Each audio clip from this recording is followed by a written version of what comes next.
Anga foli ni waleɲuman dɔ bɛ ka ɲɛsi aw ma Mali kɔnɔ ani Mali kɔ kan ni kuma in b'a sɔrɔ aw minnu sigilen do k'aw ɲɛmada jabaraniw fɛ walasa faamuya bi sɔrɔ aw fɛ. TV Shirifula bamanankan kunnafoni na walawalali bɛna k'aw ye minnu na Mali kunkan ani diɲɛ fan wɛrɛw kunkan ni y'a kuma selen ye. Mali silamɛ diinɛ ɲɛmaw ka fara ɲɔgɔn kan jɛkuluba groupement des leaders spirituels musulmans du Mali ma ɲɛma alisilamɛya dɛmɛtɔ Ansaru kunkilenna a se yeri Sherifu Usmani Madani Hayidara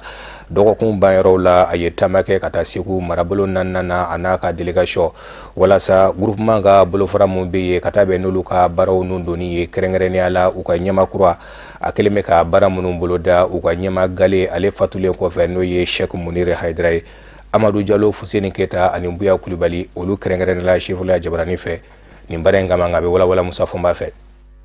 Mali silamɛ diinɛ ɲɛmɔgɔ ka fara ɲɔgɔn kan jɛkuluba groupement des leaders spirituels musulmans du Mali ma ɲɛma silamɛya dɛmɛtɔ Ansaru ɲɛjɔyɔrɔ a Seyid Sherifu Usmani Madani Hayidara ka nin bɔɲɛ in Segu a dabɔkun de ye ka ye groupement des leaders spirituels musulmans du Mali a bolofara min bɛ Segu marabolo naaninan na o ka baaraw n'u donni ka y'a kɛnɛ kan dabama ka wele selen kɔfɛ a ɲɛma gale mɔ ni o ye Ala ma hinɛna a Sheikh Muniru Hayidara ye a Seyid Sherifu Usmani Madani Hayidara donnen Segu ka bɛn ni juma sufɛla ye a ye wajuli kɛnɛ belebele ɲɛnamaya ka sanga ni silamɛya dɛmɛtɔ Ansaru ka misiri jɔlen sankunbɛ ye ni ko kunjɛ ni alikuranna kalan belebele fɛnɛ ye sebiri nɛgɛ ɲɛ 17 waati ni o ye 17h ye soboli ɲɔgɔn da o fɛnɛ labɛnna Segu Mali silamɛ diinɛ ɲɛmɔgɔ ka fara ɲɔgɔn kan jɛkuluba groupement des leaders spirituels musulmans du Mali fɛ k'o kɛ bonya ye ka ɲɛsin ɲɛmaaba ma ni o ye a Seyid Sherifu Usmani Madani Hayidara ye so dafɛjɛ kelen fɛnɛ taara k'o di a mɔ fana. Min b'ana a nisɔndiya ka bon kosɛbɛ yɔrɔ Segu groupement leader de y'a soboli organisé k'a di groupement leader spirituel président n'o ye Sherifu Usmani Madani Hayidara ye k'o bonya n'a ye parce que fɛn dɔ b'a kɔnɔ min ka bon kosɛbɛ maa wolo yɔrɔ ka ko labɛn ye k'o bonya da a ma nin ka bon ko in kɔnɔ ni ko in bɛɛ ye ni Segukaw y'o kɛ Sherifukɛ ye u ye fɛn kɛ min ka bon wari t'a sɔrɔ sanu t'a sɔrɔ mais sokurusikɛlaw fana y'a ɲini ko toliko ni fɛn b'u ka kɛnɛ la groupement président n'o ye Sherifu Usmani Madani Hayidara ye groupement bureau tɔgɔ la a ko ka $2 d'u ma u k'u ka sokurusi kɛnɛ toli ni yɔrɔ labɛn kɛ n'a ye donc nin ye bonyanba ye bonya min bɛ yen n'a y'a kɛ Segukaw ye. An ka dugu ye soboli kɛ an ye k'an wele ka n'an sigi o kɛnɛ kan o ye fasoko de ye an ma dan fosi sɔrɔ a la walahi an bɛ Segukaw fo Segukaw Ala de b'u sara Segu ye dugu min dɔnnen do kabini diɲɛ daminɛ na kabini bamananya tile la Segu dɔnnen do ka na se silamɛya ma dɔnni Ala dɔn kuranɛ dɔn kuranɛ tafsiri dɔn nahawu ni balaga Segu yan yɔrɔ wɛrɛ de bɛ se k'a ladege ɲɔ tɛ jamana caman bɛ yen a bɛɛ mɔgɔ kalanna Segu yan Segu ye dugu kɔrɔba do dugu tɔgɔma do kafiriya la dugu tɔgɔma do silamɛya la alors ni Segu sigira nin kɛnɛ in kan nin ye Segu ka kɛnɛ de ka tila k'u ka den dɔ bonya min y'u ka kalanden jalan ye an bɛ Segu de fo Ala k'u sara u ye leader religieux bonya silamɛ tɔn minnu bɛ diɲɛ kɔnɔ n'o ye bɛn ni kelenya sinsinla ye Segukaw u ye soboli de kɛ an ye bi ayiwa Madufin Bamako ye a ka laada do so boli o boli a bɛ so kelen di ne ma o ye Bamako ye mais Segu ya fana ka tila ka so kelen di yan dafejɛ kelen di yan Madufin an b'a yɛrɛ fo an bɛ Segu sobolila bɛɛ fo ka dugawu k'u ye Segu soboli ɲɛnajɛ Alakira sɔlɔlɔ salam a ka baara do nin ye sunan sira de ye an bɛ dugawu kɛ sobolilaw ye an bɛ dugawu kɛ organisateurs ye mɔgɔ b'a baara la an bɛ dugawu kɛ Segu soboli Ala k'a taa ɲɛfɛ Ala k'a sabati Alakira bonya kama sɔli ala rasul an kɔni nisɔndiyara u y'an bonya Ala k'u bonya. O dugujɛ dimanche hali bi Segu groupement maaw ka laɲini kadara kɔnɔ silamɛw bɛɛ lajɛlen y'u kunda Segu Amdalayi Misiri ba kan alikuranna kalan belebele o fɛnɛ sigira sen kan ye. Jamana kɛra cogoya min na sisan a duguden masira Mali kɔnɔ nka anw bɛ kɛrɛnkɛrɛnma Segu région kɔnɔ ne ka miiriya la anw bɛ gɛlɛya ɲɛ dɔn ka tɛmɛ hali kɔrɔnfɛmɔgɔw kan n'o ye Gawo ni Tawudenw ni Kidali ye anw Segukaw bɛ gɛlɛya ɲɛ dɔn ka tɛmɛ olu kan o yɔrɔ ye jumɛn o yɔrɔ bɛ dawolo de fɛ n'i k'i bɛ kɛlɛ tun bɛ dawolo fɛ a ka nɔgɔn mais Segu ye cɛmancɛ dugu ye n'a fɔra k'a fɔ jugu na mɛ gɔn na Ala ko kuma b'u da kira ko kuma b'u da k'a sɔrɔ Alamɔgɔ tɛ silamɛw tɛ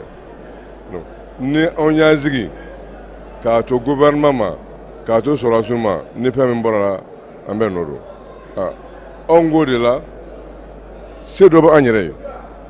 n'o ye kuranɛ kalanni ye n'o ye dugawu ye ala ma se k'an na o ala ye fɛ an ka deli de donc an k'an ka jamakulu wele an ka tɔn in a sigi bɛ ŋaniya min kama k'a walawala dɔɔni dɔɔni k'a bɔ kuma kurulen fɔ la k'a walawala an ka jɛ k'ala deli sababu y'an ka gɛlɛya min n'o n'an bɛ se k'an dara ka an fa k'an ka nafolo tiɲɛ k'an don silamɛya la k'an bɔ silamɛya la an k'a kunbɛn anw ye ko in de ŋaniya siri o kama baara kɔni tiɲɛna anw minnu y'a labɛn a kɛra anw hakilila ye anw ye dugawu kɛbaaw ye an b'a ɲini ala subahanahu wa taala fɛ a ka kɛ ala yɛrɛ sago ye a ka bɛn ala ma ala k'an ka dugawu jaabi. Mali silamadina ɲɛmɔgɔ ka fara ɲɔgɔn kan jɛkuluba groupement des leaders spirituels musulmans du Mali ma ɲɛma silamɛya dɛmɛtɔ ansaru ɲɛjɔyɔrɔ a Sayida Sherif Usman Madana Haidara ka segu taama kunjɛra ni dugawu don de ye min bɛ se ka to bɛɛ ani basigi o bɛ se sinsin malidenw ni ɲɔgɔn cɛ Mali fa bɛɛ lajɛlen la. Conseil national des adeptes de la Torika Tijaniya du Mali n'o ye an ka jamana kɔnɔ Tijani kalandenw ka fara ɲɔgɔn kan jɛkuluba ye olu ni Sherifula ɲɛmayaso jɛra ka fara ɲɔgɔn kan k'u bolonɔ bila sɛbɛnna san kelen baara kama baara in yɛrɛ bolodariw fɛ ka bɛn ni kari tɛmɛnen marisi kalo tile 11 kɔnfɛnati jabala la ACI 2000 la bolonɔ bilali min kɛra sɛbɛnna a bɛna kɛ sababu ye ka ba don jɛɲɔgɔnya la mun bɛ fan fila ni ɲɔgɔn cɛ o tɛmɛnen kɔfɛ ka kɛ sababu kura ye jɛmukan kɛrɛnkɛrɛnnen ka se ka sigi Sherifula Jabarani so ka Tijaniya tɔgɔ la Tijaniya makama ani bonya minnu b'a la u ka se ka si dɔ maaw fɛ bolonɔ bilali kɔ sɛbɛnna fan fila bɛɛ kɔni ka nisɔndiyaw jira Amadou Diallo ani Samba Traoré olu ka sɔrɔlenw don. An sera ACI 2000 la bi Confenati ka siège la ka contrat de partenariat dɔ de signé Confenati n'o ye Tijaniya ka jɛkulu ye ni télé Sherifula ka bolonɔ bila kɛ sɛbɛn min n'u bɛna jɛ ka baara kɛ ɲɔgɔn fɛ pour que u ka laɲini ye min ye u ka se ka lase maliyɛnw ani minnu bɛ Mali kɔfɛ contrat ni a laɲini ye min ye o de Tijaniya yɛrɛ ye min ye ka se ka ɲɛfɔli k'o la donc maliyɛnw ka se ka faamu minnu bɛ Mali kɔfɛ ani hali minnu tɛ maliyɛn u ka se ka faamu k'a fɔ Tijaniya yɛrɛ mun de don a sigira cogo di a nafa ye mun de ye donc u bɛna san kelen kɔnɔna na dɔgɔkun kɔnɔ siɲɛ kelen ani rediffusion kelen o de bɛna kɛ pour que ka se ka a ɲɛfɔ mɔgɔ ye kɔnɔna na alhamdulilayi an hakili la nin tɛ contrat fɔlɔ ye contrat caman de bɛ signé an fɛ ni mɔgɔ ye komi aw yɛrɛ bɛ télé lajɛ cogoya min na émission 30 ni kɔ de bɛ télé la donc a caman bɛ yen nɔ contrat b'a kɔnɔ hali an bɛ publicité minnu kɛ contrat b'a kɔnɔ anw ye prestataire de ye Confenati n'a ɲɔgɔnna ninnu caman c'est comme client de don dɔwɛrɛ tɛ anw bolo u bɛ se ka satisfait cogo min an ka wulikajɔ bɛ taa o sira de fɛ donc an b'an profiter ka appel lancer ni ɲɔgɔnna ninnu caman na mɔgɔ mɔgɔ n'u bɛ fɛ ka baara kɛ ni télé Sherifula ye nin de bɔra kɛnɛma n'o tɛ a caman bɛ duguma an bɛ tile ka minnu kɛ donc dayɛlɛn bɛ bɛɛ parce que Mali bɛ yɔrɔ min na an mago bɛ baara la pour que Mali bɛ se ka jɔ cogoya min na télé Sherifula yɛrɛ a sigikan yɛrɛ o yɛrɛ diinɛ yɛrɛ ye min ye u ka se ka ɲɛfɔ mɔgɔw ye donc hakili la nisɔndiyara kosɛbɛ anw an'an ka équipe technique ni Ala sɔnna an bɛ an tɛgɛ di ɲɔgɔn ma pour que satisfaction bɛ se ka bɔ a kɔnɔ cogoya min na. Confenati ye Conseil fédéral national des adeptes de Tijaniya du Mali o ye silamɛ tɔn ye min sinsinnen don Tijani kalanden bɛ Mali yɔrɔ o yɔrɔ la k'u bɛɛ fara ɲɔgɔn kan an tɛgɛ dilen ɲɔgɔn ma ka baara kɛ silamɛya carinni na a n'a faamuya ko ɲuman k'o di mɔgɔw ma wurudi bɛ maa minnu bolo n'o ye Tijaniya kalandenw ye o tuma na olu ka tɔn olu ni Sherifula télévision an sigira sɔgɔmada in na k'an bolonɔ bila papier la min b'a yira k'a fɔ anw ni n ko anw Tijaniya kalanden minnu bɛ jamana kɔnɔ an ka tɔn tɔgɔ la ka papier sɛbɛn k'a fɔ anw ni Sherifula télévision an y'an tɛgɛ di ɲɔgɔn ma ɲɔgɔn dɛmɛ na ɲɔgɔn dafa la olu b'u jɔyɔrɔ fa anw b'an jɔyɔrɔ fa anw ka jɔyɔrɔ fa ye jumɛn ye an ye contrat signé san kelen nka an bɛ se ka segin a kan ni san kelen dafara anw jɔyɔrɔ ye min ye Tijaniya ani diinɛ silamɛya diinɛ ani Tijaniya k'o fila walawala mɔgɔw ye u k'a faamuya n'o kɛra dusukun bɛ ɲɔgɔn ye n'o kɛra hakiliw bɛ ɲɔgɔn ye ka da ka fɛn o fɛn n'a ma jalatigɛ mɔgɔw ye ka tiɲɛ fɔ mɔgɔw ye nin y'a dɔ ye nin t'a dɔ ye nin farala kan nin t'a la a tiɲɛ filɛ silamɛya bi ten tijaniya dariga fana bi ten k'o walawala k'a surunya hakiliw ni dusukun na n'o kɛra ni bɛɛ ye faamuya sɔrɔ an hakili la an bɛ ɲɔgɔn faamu jamana jɔli la an bɛ kun an yɛrɛ dama bɛ kun an ni maa wɛrɛw bɛ kun ɔ sirifilata ye jumɛn ye san kelen kɔnɔ o tuma na olu ye layidu di anw ka dɔnnikɛbaa minnu bɛna ta ka nin baara in kɛ o tuma na u bɛ antenne d'olu ma u bɛ t'u sigi jabaranin na ka walawalali kɛ olu fana b'a cari Mali kɔnɔ ani Mali kɔfɛ ɔ an sigi kun sɔgɔmada in na ka bolonɔ bila papier la n'o ye contrat ye ou bien convention ye Confenati ani Sherifula télévision cɛ sɔgɔmada in na ka bɛn ni musow tɔgɔla do kɛrɛnkɛrɛnnen ye 8 mars fangani jɛkulu URD a ka bolofara min bɛ Sangarebugukaw fɛ kɛrɛnkɛrɛnnenya la a ka sous-section o musolakaw ka kunnafoni kɛnɛ labɛn u ni ye sigidala musow ni ɲɔgɔn cɛ walasa u ka jɛ ka masala musow tɔgɔla do kɛrɛnkɛrɛnnen kan ani gɛlɛya minnu bɛ u kunga u ka jɛ ka o sɛmɛ ye sigida ɲɛmaw la Maritu Jalo ale bɛ walawalali kan ye ni kunnafoni kɛnɛ in senfɛ babu sen fila walawalala musow fɛ kɛrɛnkɛrɛnnenya la 8 mars musow tɔgɔla don babu sen min tara o kama ani dantɛmɛ wale minnu bɛ ta ka musow sɛgɛrɛ furusow kɔnɔ ani yɔrɔ wɛrɛw la o dantɛmɛ wale ninnu senfɛ fo muso dɔw bɔnɛna u ni na an ka jamana kɔnɔ an da sera dakun fila de ma kɔnɔ dakun fɔlɔfɔlɔ o de k'a fɔ ko muso ka kɛ bɛn sabatila ye muso ka kɛ miseli ye ka sigidaw kala ka balimayaw kala ka sinjiya kala ka kɛ sababu ye ka bɛn sinsin Mali kɔnɔ farafina jamana kɔnɔ i n'a fɔ faso Maliba yɛrɛ y'a fɔ cogo min na G5 Sahel kan ka bɛn sinsin o kɔnɔ o dogonen tɛ mɔgɔ si la an balimakɛ k'a fɔ ko bi anw fɛ yan degun min bɛ anw kan o ye kɛlɛ de kɛlɛ bɛ Mali kɔnɔ Mali fan bɛɛ waati tɛmɛnen na san damadɔ tɛmɛnen an tun b'a fɔ ko a bɛ Mali kɔrɔn fɛ nga bi Mali kɔrɔnfɛla dɔrɔn tɛ dɛ kɛlɛ bɛ Mali fan bɛɛ lajɛlen fɛ donc la ko muso kan ka kɛ sababu ye ka o kɛlɛ ninnu ko fɔ k'o ban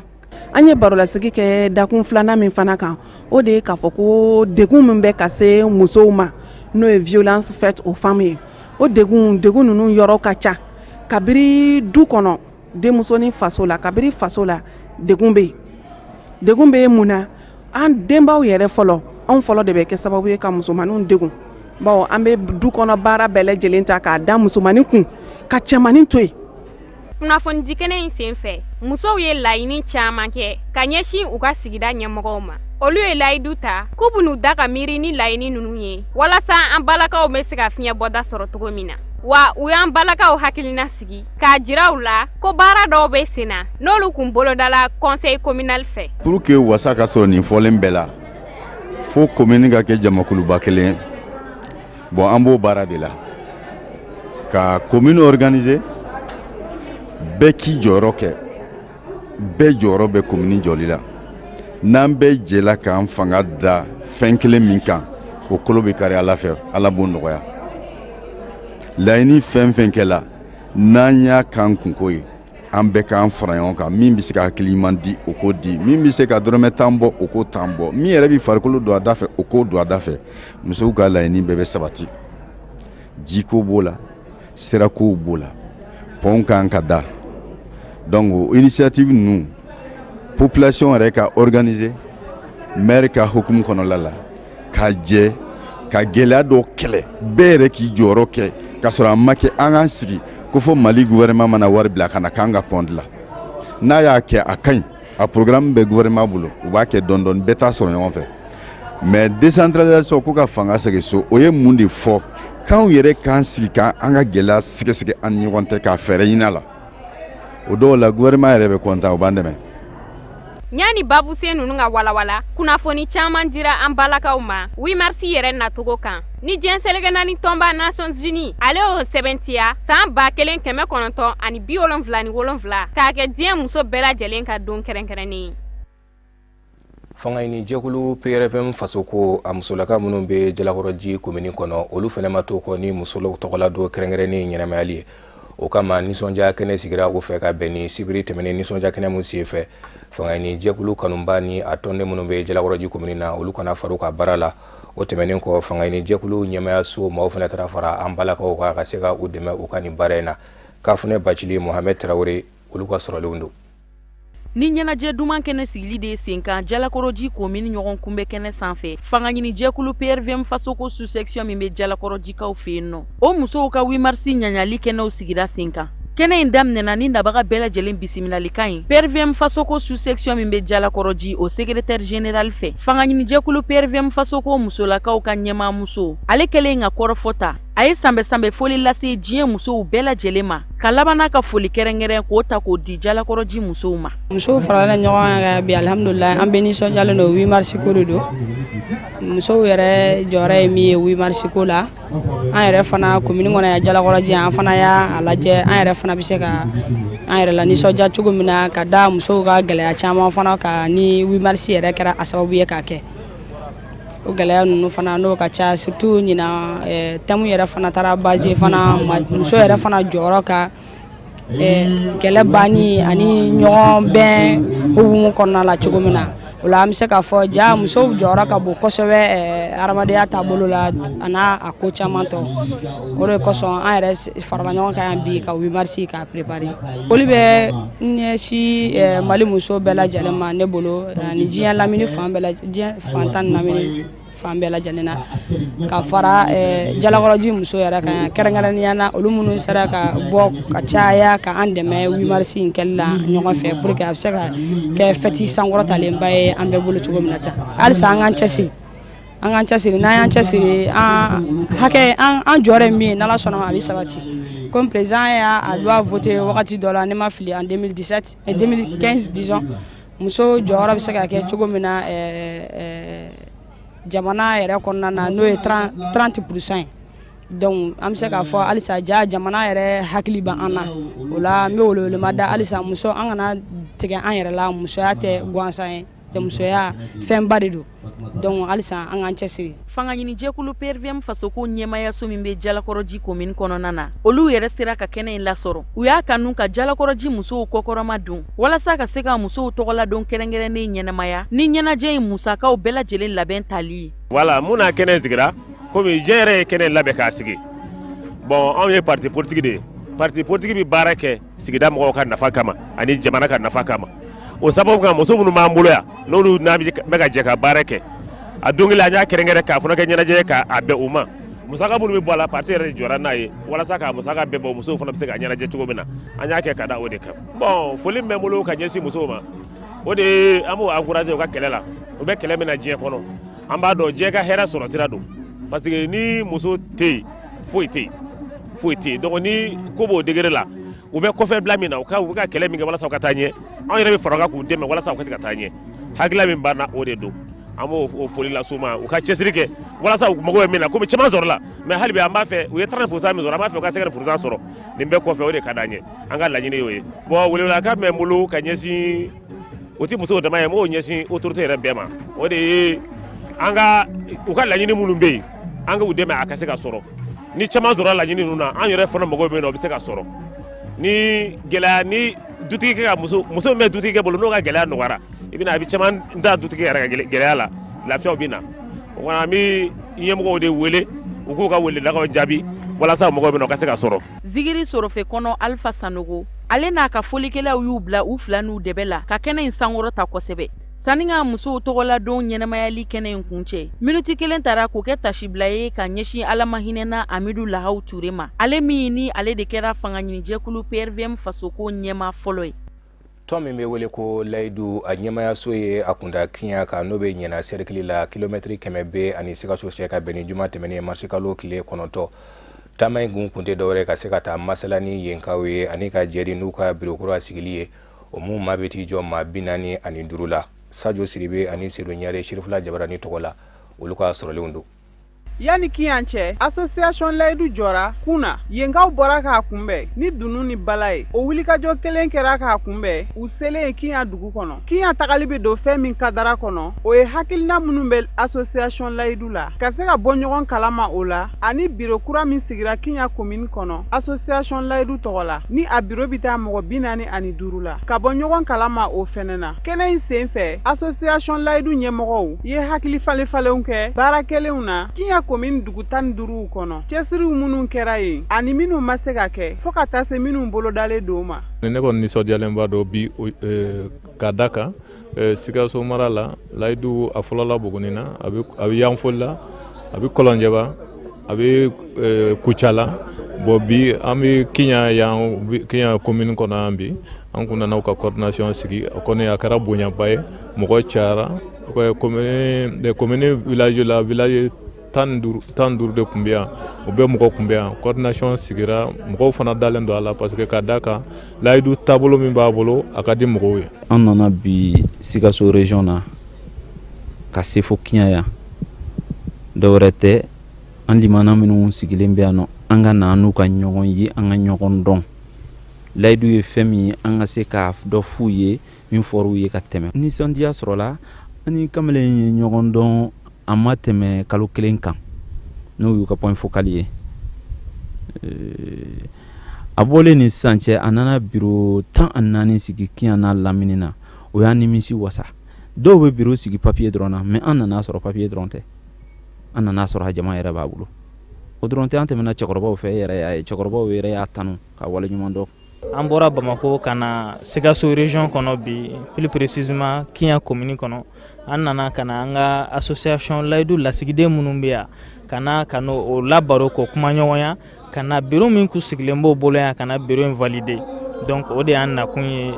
bi Kiɲa commune kɔnɔ an nana fana an kɔntana jama y'an kunbɛn depuis da la o bɔra ni laada fɔliw caman ye vraiment an yɛrɛ ma deli ka minnu ye an y'olu caman ye dugu cɛkɔrɔbaw musokɔrɔbaw alimamiw dugutigiw an bɛ bɛɛ lajɛlen de fo jeunes an bɛ bɛɛ lajɛlen de fo ka vraiment association yɛrɛ layidu représentant minnu bɛ yan ka bɛɛ lajɛlen fo an kɔntana an ye somɔgɔ sabanan fana sɔrɔ an ye bureau in valider maa 40 ani maa 5 de bɛ bureau kɔnɔ o kɔfɛ liste dɔ kɛlen don a damana min bɛ taa maa 60 ɲɔgɔn na. association layidu kɔnɔ mɔgɔ min ɲɛsinen don a walankatali ma Mali fantan 4 bɛɛ lajɛlen na n'u k'a ma ko commission d'implantation président ale y'a yira k'a fɔ association layidu bi jamana ɲɛmɔgɔ Ibrahim Boubacar Keita kɔkɔrɔma don jamanakuntigi sigi kalata nataw la. président de la république bi maliden bɛɛ lajɛlen ɲɛma don Mali président de don parti politique o parti politique mana ko la i ka ɲɛma don o hokumu kɔnɔna na an bɛ président soutenir an b'a soutenir ka da a bɛ ka baara ɲɛnama minnu kɛ hakilila ɲɛnama minnu b'a la o kosɔn an ko an bɛ a soutenir Mali ko kama an b'a soutenir Mali ko kama an b'a fɔ ka segin a kan an b'a soutenir parce que Mali in de bɛ an ka fɛn bɛɛ lajɛlen sanfɛ an yɛrɛ ka leti Mali dɔrɔn tɛ farafinna bɛɛ lajɛlen de don. hakili jiginna association layidu a ka hakilinaw ye bɛnkan fanga hakilinaw de ye a sigira sen kan san 2017 juin kalo tile 30 a ɲɛmɔgɔ fɛ ni o ye Henri Magan Keita ye wa Bamako maire-ba fɛnɛ maire ka adjoint don. o de bɛ an sɛnsɛn ka se diɲɛ fan wɛrɛ kunnafoniw ma karamɔgɔ Musa Fɔnba bɛ bi ta walawalali k'an ye.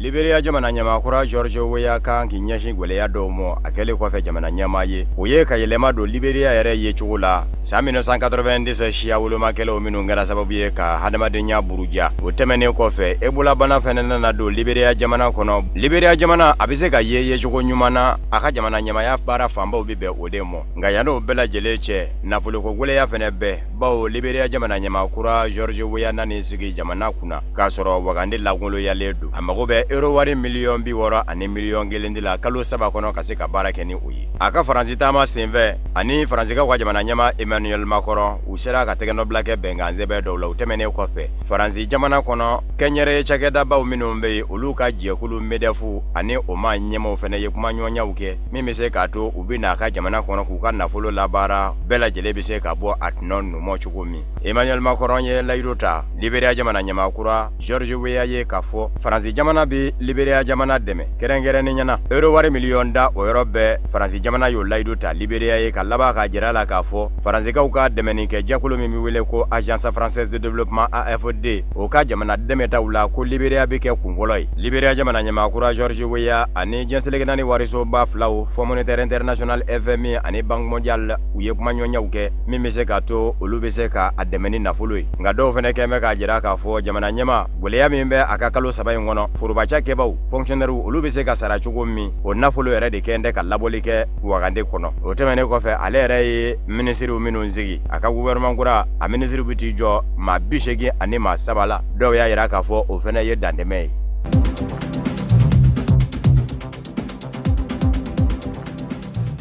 Sierra Leone jamana kɔnɔ kalataw minnu kɛra a sidɔn bɛ sa k'a fɔ tako kelen tɛ se ka ye a la cogo si la bawo o cɛ bɔ tɛ yen min sera ka 100 sara la kalatalaw la 55 sɔrɔ a bɛɛ lajɛlen danna 40 ani ɲari la o kumana tako filanan o kan ka kɛ kalata tɛmɛnen kɔfɛ dɔgɔkun fila Ernest Baykuruma min kun ye jamana ɲɛmaa ye n'a ka mandaw dafara jamana ɲɛmaaya la ale kɛn bɛ ka jɔyɔrɔ in don a ka fangajɛkulu cɛbɔ bolo ni o y'a ka minisiri ye minisiri min ɲɛsinnen don jamana ni jamana wɛrɛ ni ɲɔgɔn cɛ koɲɛ ɲɛnabɔw ma Samura Kamara o Samura Kamara in de nana ɲɛkun na 100 sara la 44 ngwari 6 maa min dara ka o ye fanga sinamatɔnw ka cɛbɔ ye ni o ye surasi kɔrɔ ye ko Julius Mada Bio 100 sara la 42 kalatalaw la olu de danaya da ale kan maa sabana o ye Kande Yemukela ye ale ma bɛrɛ sɔrɔ bawo 100 sara la kalatalaw la maa 6 ngwari 6 de danaya da ye kan nka dɔw y'a yira k'a fɔ tako filanan min bɛna kɛ don nataw la ni kalata jaabi labanw kɛra nin ye ale de bɛ sɔn ka kɛ ko in jalatigɛbaa ye a ma nata fa min fɛ o tigilama bɛ sɔn ka kɛ jamana ɲɛmaa ye kalata labɛnni jɛkulu commission électorale nationale hali bi o ka jaabi labanw ma bɔ fɔlɔ bari sabu ka d'a kan yɔrɔ tɔw bɛ yen minnu jaabiw mana n'olu jaabiw nana ka na fara ninnu kan k'o y'a yira k'a fɔ tako kelen tɛ se ka sabati fan si fɛ tako filanan bɛ sɔrɔ ka bolo da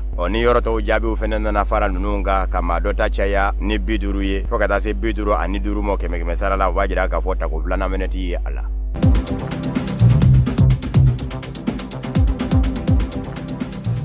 Nin y'a san kelen ye diɲɛseleke naani tɔnba Nations Unies ka hadamadenya hakɛ lapasa jɛkulu maa 2 su yera u tununnen kɔfɛ Kongo kɔnɔ dɔ la kɔnɔ min wele ko Kasai ni yɔrɔ ɲaminenba don ka sabu kɛ mugu ni kisɛw bɛ ka ti fa bɛɛ lajɛlen la ye Michael Sharp ani Zeida Catalan hali bi n'a ka biya ɲɛ ma se ka sɔrɔ u fa cogo la san 2017 wulatile yanfan fɛ maa 2 ninnu sina ka balaka minɛ ka tunu ni u ye maa minnu kun ye u dajuruw fana ye k'u bilasira taama sen fɛ walasa u ka se k'u taafanw dɔn Kongo jamana denw maa 7 ɲɔgɔn na olu fana tununnen don u ta yɔrɔ ma dɔn kiiri dɔ dayɛlɛla Kongo Kinshasa jamana kɔnɔ san 2017 juin kalo tile 5 ka ɲɛsin maa ninnu faabaw mɔ ɲanguma walegele Kongo Kinshasa jamana kɛmɛ ka minnu kɛ u faabaw ye diɲɛseleke naani tɔnba Nations Unies y'a yira k'a fɔ ɛlɛ tɛ sin ka girin ka Kongo Kinshasa ka maa minɛnenw kɛ u ka baarakɛla ninnu faabaw ye barisabu ka d'a kan sigana yɔrɔ caman bɛ ko kɔnɔ nka Kongo Kinshasa ma ɲɛmaaw ye a yira k'a fɔ siga mana ye fa min fɛ o bɛ sɔn ka ye mamurulen jɛkulu dɔ de ka fa fɛ Kongo Kinshasa jamana kɔnɔ kɔnɔ in na kɛrɛnkɛrɛnnen ɲɛna Kamina Nsapu ka mɔɔw Kamina Nsapu min ni Kongo Kinshasa surasiw y'o fa san 2016 uti kalo la ka sabu kɛ a kun gɛn kun bɛ mamurutilen ye Kinshasa fanga mu a nɔfɛma minnu ni olu bɛ kɔnɔ in na Kasai kɔnɔ olu sen tɛ maramafɛn bila hali bi k'olu de kɛnɛ kɛ ka maa 2 ninnu minɛ diɲɛseleke naani tɔnba Nations Unies baarakɛlaw la k'u fa Kongo Kinshasa kɛn bɛ k'i yɛrɛ jɛya ni fɛn min ye o fɛnɛ na ko don min na diɲɛseleke naani tɔnba Nations Unies ka hadamadenya hakɛ jateminɛ jɛkulu maa 2 ninnu bɛ don Kongo Kinshasa jamana kɔnɔ u ma suda Kongo faama na k'a fɔ u b'a fɛ ka taa Kasai kɔnɔ o tumana olu b'a jigiya k'a fɔ u taara bɛɛ ni mamurulen jɛkulu Kamina Nsapu ka mɔɔw de ye n'olu kɛnɛ kɛ k'u fa ɲanguma diɲɛseleke naani tɔnba Nations Unies kɔni y'a ka sɛgɛsɛgɛli min dayɛlɛ o kɛn bɛ ka jira k'a fɔ Kongo Kinshasa fanga o ka fanfɛla fɛnɛ ka ɲɛɲini barisabu ka d'a kan ja dɔw talen don tiɲɛ don ja in kɔni gɛn bɛ ka Kamina Nsapu tɔndenw jira nka Kongo Kinshasa finitigilaka dɔw fɛnɛ tɔgɔ bɛ ko la o fɛnɛ ka se k'o se a da la.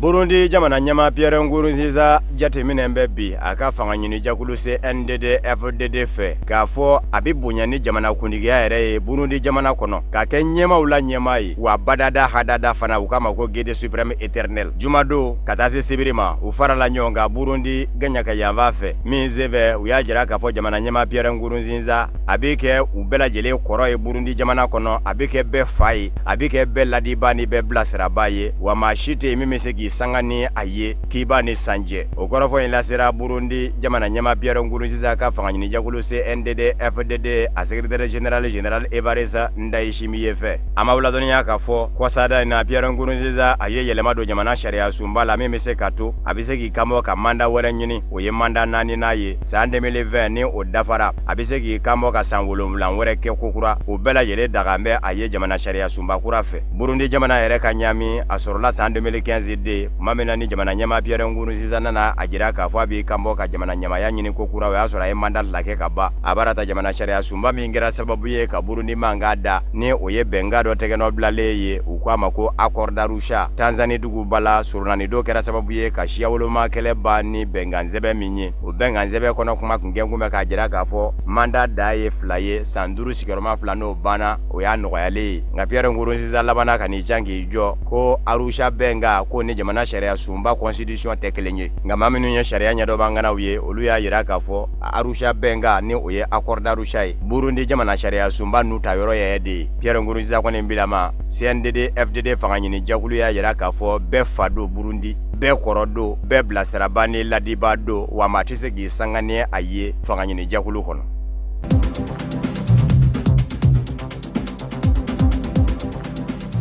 Maaw kun t'a dɔn min bɛ se kɛ o kɛlen ye nin ye bawo alamisa wulatilen yanfan fɛ Amerikikaw ka jamana ɲɛma Donald Trump ani Corée du Nord jamana ɲɛma Kim Jong-un maa filaw minnu ni maa caman gɛn kun bɛ k'u jateminɛ k'a fɔ k'u tɛ se kuma ɲɔgɔn fɛ olu de kɛn bɛ k'a jira k'a fɔ mɛ kalo camancɛw la u n'a lajɛ ka bɔ ɲɔgɔn ye Corée du Nord funɛngɛni min bɛ jamana ɲɛmaya la ye bi a fa nɔ na Kim Jong-un ni cɛman ganin don a y'a jira k'a fɔ mugujugu labaara min n'a ka jamana bɛ ka o kɛ kɔnɔ in na k'u b'a lajɛ k'a nɔgɔya o kumana ka d'e ye fana ani Donald Trump fana ka ɲɔgɔn ye maa min ye kɔrɔfɔ in lase Donald Trump ma walikelen maa min kɛra surunani donba ye maa filaw ni ɲɔgɔn cɛ walikelen babu sentigi maa filaw ni ɲɔgɔn cɛ dakuru ɲɛ kelen o ye Corée du Sud jamana ɲɛma ka conseiller dɔ de ye min ɲɛsin bɛ lakana ko ma ko Sun Eui-yong ale de ye yito taama dɔ senfɛ Ameriki duguba la Washington ka kɔrɔfɔ da Donald Trump tulo kan k'a fɔ ni Kim Jong-un na Corée du Nord jamana ɲɛma funɛngɛni ye ɲɔgɔn sɔrɔ kuma la a ka d'a ye ani Donald Trump ka se ka ɲɔgɔn ye u bɛ se ka bɔ ɲɔgɔn ye fana Donald Trump y'a jira k'a fɔ ɛlɛ ni o tɛ baasi ye e fɛ bawo a yɛrɛ b'a kalama k'a fɔ Kim Jong-un n'an b'a jira k'a fɔ mugujugu labaara min n'a bɛ o la n'o kɛn bɛ fiɲɛ ye Ameriki jamana n'a ni ɲɔgɔn cɛ k'a bɛ sɔn k'o nɔgɔya Corée du Nord a n'a laminiw na a y'a jira k'a fɔ mɛ kalo camancɛ ani Kim Jong-un bɛ ɲɔgɔn ye maa bɛ se k'a fɔ sabali kun bira ka Kim Jong-un sɔrɔ kɔsada in na k'a sabu kɛ a faden jamana min b'a kɛrɛfɛ ni o ye Corée du Sud ye olu bɛɛ lajɛlen bɔra ɲɔgɔn na ye nka bɛn t'u cɛ Corée du Nord farikolo ɲɛnajɛ kɛnɛ dɔ labɛnna ko Jeux olympiques farikolo ɲɛnajɛ siya bɛɛ lajɛlen bɛ taa ɲɔgɔn sɔrɔ kɛnɛ min kan Corée du Sud y'a jira k'a fɔ a bɛ ye o kɛnɛ kan o fɛnɛ b'a la maa caman na barisabu ka d'a ka jamana filaw Corée du Sud ni Corée du Nord u bɔra ɲɔgɔn na nka u kun tɛ ɲɔgɔn fɛ bilen.